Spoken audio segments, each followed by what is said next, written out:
And welcome back to Visions. I'm Mirella Rich. If you've just joined us, we're here with Barrister Kurt Esser and Dr. Bill Haebich from the Justice Project. Welcome back to the program. Thank you. Can you tell us, will there be other forums planned for the future, and what topics will you be covering?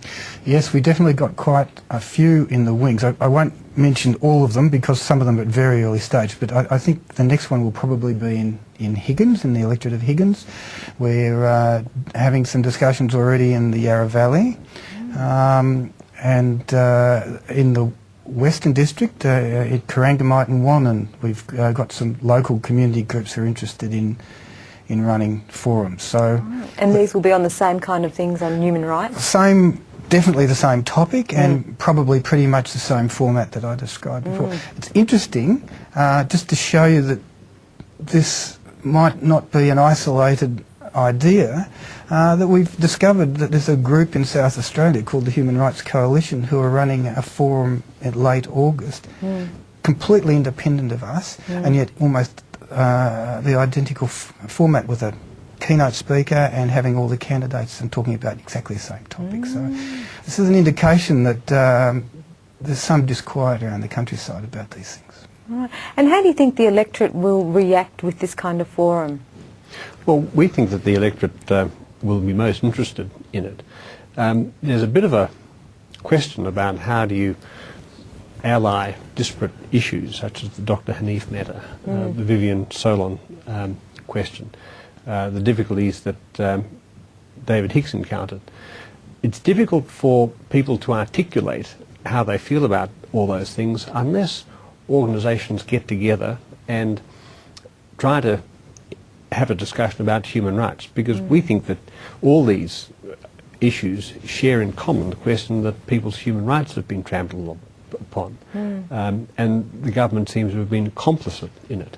So we're trying to, through these forums, bring together these disparate issues that have in common the idea of people's rights being affected, and we're trying to use that as a way of perhaps improving Australian public life, so that in future we don't have these kinds of gross abuses of federal power. So it doesn't happen, for example, that someone like Cornelia Rao can be imprisoned and dealt with. So we're confident that through coming together under the banner of human rights, there'll be all sorts of people who have an interest in, for example, ensuring that the David Hicks saga is not repeated.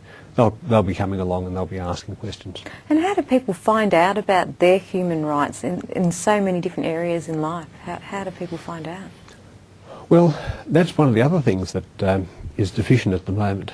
I mean, in Victoria, happily, we have the Human Rights and Equal Opportunities Commission, and Helen Zaki, the chairman of that, is going to be one of our guests. But that organisation has as one of its responsibilities the dissemination of information about, in Victoria, the Charter, because happily in Victoria we do have a Charter, and they have all sorts of outreach programs and all sorts of mechanisms by which they're trying to educate the public about rights, how to exercise them, and what the content is of the Charter.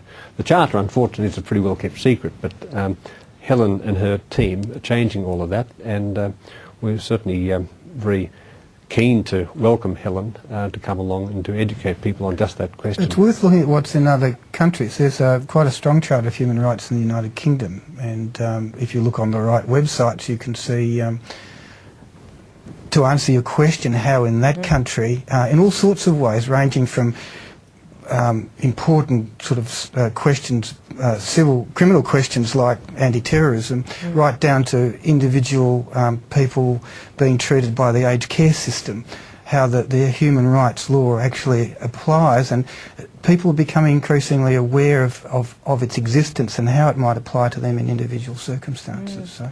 And who comes to write the human rights in the end?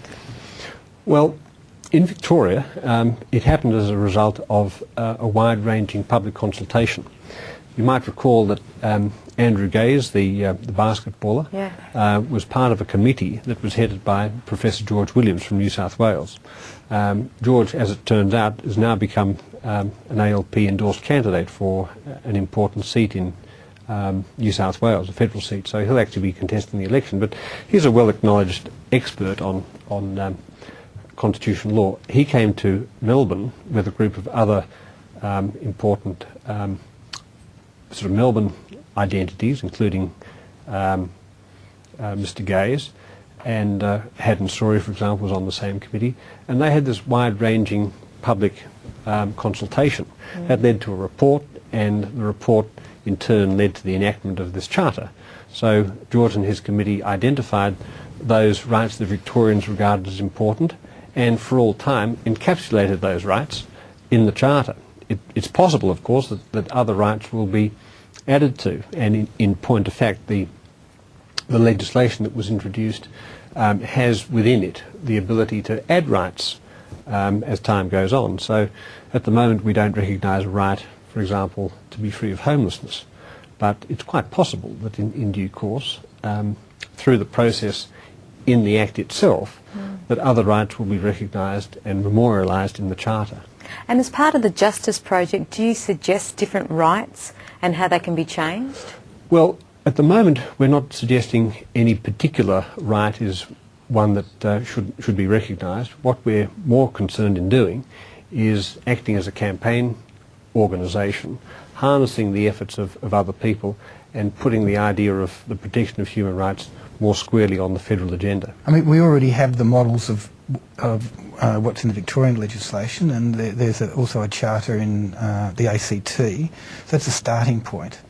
I guess an alternative answer to the question is, ideally, if you're drafting rights, it's a legal question and it requires lawyers to be involved, but also requires the community to be involved. And as Kurt was saying, there was a community involvement through this this group with Andrew Gaze, but I think ultimately it's got to come from the people. And some of the right-wing members of the press have taken the view that there was no public consultation, but indeed there was a very, very wide-ranging public consultation, and there was a very informative book or report that was written by Professor Williams and his committee, Haddon Story and these other people I mentioned, very informative, and one of the most important things they said was that we need to change the culture. We need to foster a culture of human rights, and it's exactly that the Justice Project is picking up on. Yes. Beautiful. Thank you so much for coming on the program.